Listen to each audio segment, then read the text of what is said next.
Intra party इंतखाबात दुरुस्त नहीं तो फिर इसके नताइज होंगे। कानूनी बात है, पीटीआई इंतखाबात दुरुस्त करार देने के लिए हाई कोर्ट नहीं गई। बल्ले के इंतखाबी निशान से मुतालिक सुप्रीम कोर्ट में समाअत। चीफ जस्टिस ने रिमार्क्स दिए, पेशावर हाई कोर्ट के फैसले में सुकम है, ऐसी डिक्लेरेशन नहीं दी कि इलेक्शन दुरुस्त थे। मजीद कहा, इंट्रा पार्टी इंतखाबात चैलेंज करना मेंबर का काम है, इलेक्शन कमीशन का नहीं। इलेक्शन कमीशन के वकील मखदूम अली खान के दलाइल मुकम्मल। समाअत कल सुबह 10 बजे तक मुलतवी। पेशावर हाई कोर्ट का तफसीली फैसला कब आएगा? अदालती अमले को रजिस्ट्रार हाई कोर्ट से मालूमात लेने की हिदायत।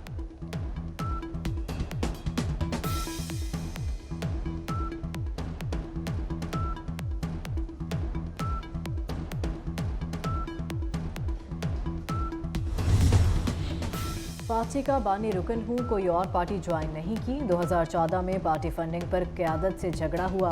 अकबर एस बाबर का सुप्रीम कोर्ट में मौक़िफ़। वकील अकबर एस बाबर ने कहा कि उनके मौकिल अब भी तहरीक इंसाफ का हिस्सा हैं। पीटीआई के दफ्तर गए मगर कागजात नामजदगी नहीं मिले। आप क्यों पीटीआई को तंग कर रहे हैं? झगड़ा क्या है? आप खुद खड़े हुए हैं या आपके पीछे भी कोई खड़ा है? चीफ जस्टिस का वकील अकबर एस बाबर से सवाल। हम 2014 से खुद ही खड़े हैं, वकील का जवाब।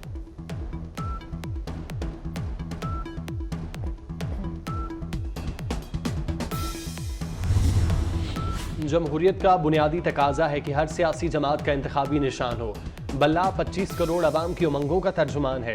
बैरिस्टर गौहर की मीडिया से गुफ्तगू।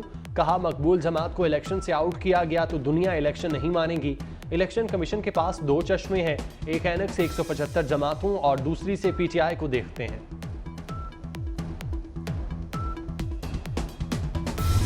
मौजूदा उनका वाक़या है, उस इशू पे भी मुझे ना सिर्फ ब्रीफ किया गया, मुझे दिखाया गया जहाँ यहाँ आज तक इन्होंने वो सारे एरियाज़ जहाँ से इन्होंने हमला किया था, अभी तक उनके मार्क्स हैं अपने बुलेट्स के तोड़ के, या जो भी उनका उस दिन हुआ था, वो तमाम चीज़ें आज भी मौजूद है।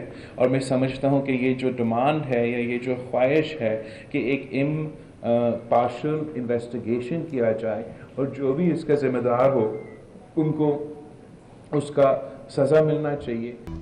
चेयरमैन पीपल्स पार्टी बिलावल भुट्टो का सानिया मॉडल टाउन के जिम्मेदारों को सजा देने का मुतालबा।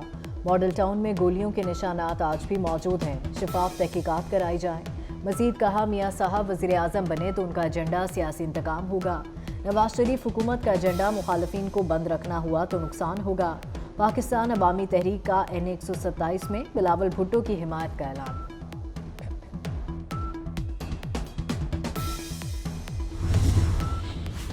नून लीग ने लाहौर से अपने पत्ते शो कर दिए। शहबाज शरीफ NA 123 और PP 164 से इलेक्शन लड़ेंगे।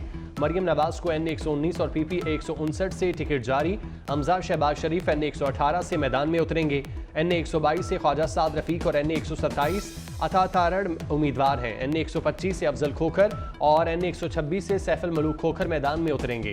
NA 120 से सरदार अयाज सादिक, NA 121 से शेख रोहेल असगर और NA 129 से हाफिज नुमान इलेक्शन लड़ेंगे। महर इश्तियाक को PP 171 से इलेक्शन लड़ाया जाएगा।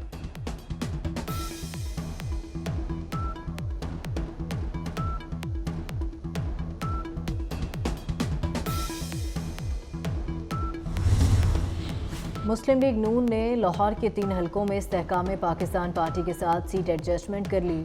NA 117 अलीम खान और NA 128 को चौधरी के लिए खाली छोड़ दिया, जबकि PP 149 में भी अलीम खान के मुकाबले में कोई उम्मीदवार नहीं खड़ा किया जाएगा। तहरीक इंसाफ ने कराची से उम्मीदवारों को टिकट जारी कर दिए। अलीम आदिल शेख कौमी असम्बली के 2 हलकों से इलेक्शन लड़ेंगे। आलमगीर खान, खुरम शेर जमान और रमजान गांची को भी टिकट मिल गए। फैसलाबाद के उम्मीदवारों को भी टिकट जारी। NA 95 झुमरा से अली अफजल शाही PTI के उम्मीदवार। NA 96 जड़ावाला से राय हैदर खरल को टिकट जारी।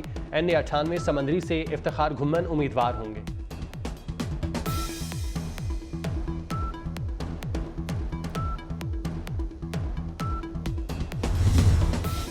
बशीन से महमूद खान अचकजई मौलाना फजलुर रहमान के हक में दस्तबरदार। NA 263 कोयटा से JUI उम्मीदवार मुफ्ती रोजी खान महमूद खान अचकजई के हक में दस्तबरदार हुए। JUI ने NA 263 कोयटा में महमूद खान अचकजई की हिमायत कर दी। काफ लीग की नून लीग से सीट एडजस्टमेंट खत्म। चौधरी शुजात हुसैन की ज़ेर सदारत इजलास में फैसला। नून लीग ने हमारे उम्मीदवारों के मुकाबले में टिकट जारी किए, सिर्फ अपनी ज़ात की हद तक सीट एडजस्टमेंट कबूल नहीं, अपने उम्मीदवारों को दोहरे मयार की नज़र नहीं होने देंगे। चौधरी शुजात हुसैन का ऐलान। चौधरी सालिक हुसैन और चौधरी शाफी हुसैन की वीडियो लिंक से शिरकत।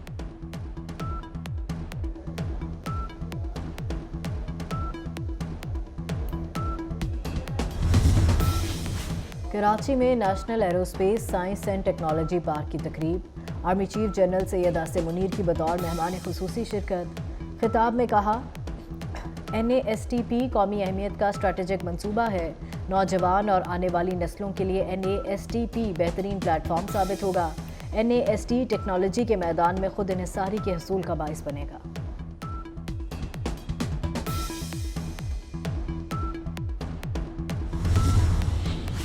सरबराह जमीयत उलमा इस्लाम मौलाना फजलुर रहमान का दौरा अफगानिस्तान मुकम्मल।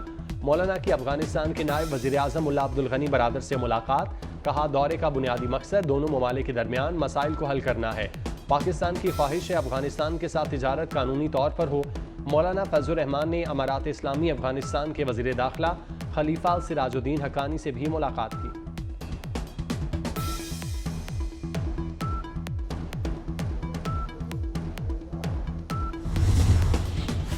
इसराइल गजा में फ़लस्तीनियों की मुनज़्ज़म तरीके से नस्लकुशी कर रहा है। आलमी अदालत इंसाफ में जनूबी अफ्रीका के इसराइल के खिलाफ फ़लस्तीनियों की नस्लकुशी के मुकदमे में दलाइल। जनूबी अफ्रीका की आलमी अदालत इंसाफ से इसराइली हमले फौरी रुकवाने की अपील। इसराइल ने जनूबी अफ्रीका के इल्ज़ामात मुस्तरद कर दिए। इसराइली नुमाइंदे ने हमास गजा जंग का जिम्मेदार हमास को करार दे दिया। कहा कि इसराइल की हमास के खिलाफ कार्रवाइयाँ अपने दिफा के लिए हैं।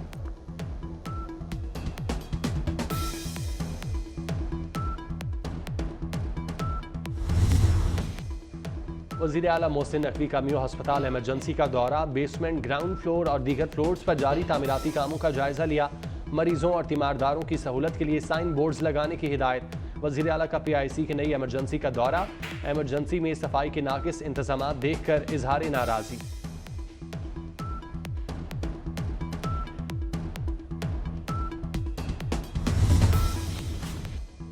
पाकिस्तानी नयाद अमरीकी खातून फौजिया जंजुआ न्यू जर्सी के टाउन माउंट लॉरेंस से मेयर मुंतखब। कुरान पाक हाथ में थामे अपने 4 बच्चों और शोहर समेत तकरीब हल्फ बर्दारी में शिरकत। फौजिया जंजुआ ने मेयर का इंतखाब जीत कर तारीख रकम कर दी। न्यू जर्सी की तारीख में मुंतखब होने वाली पहली पाकिस्तानी और साउथ एशियन खातून मेयर हैं।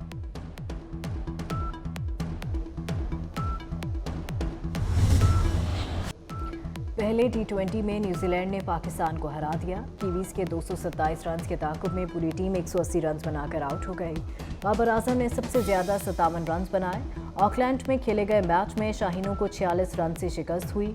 न्यूजीलैंड को 5 मैचों की सीरीज में 1-0 की बढ़तरी हासिल हो गई।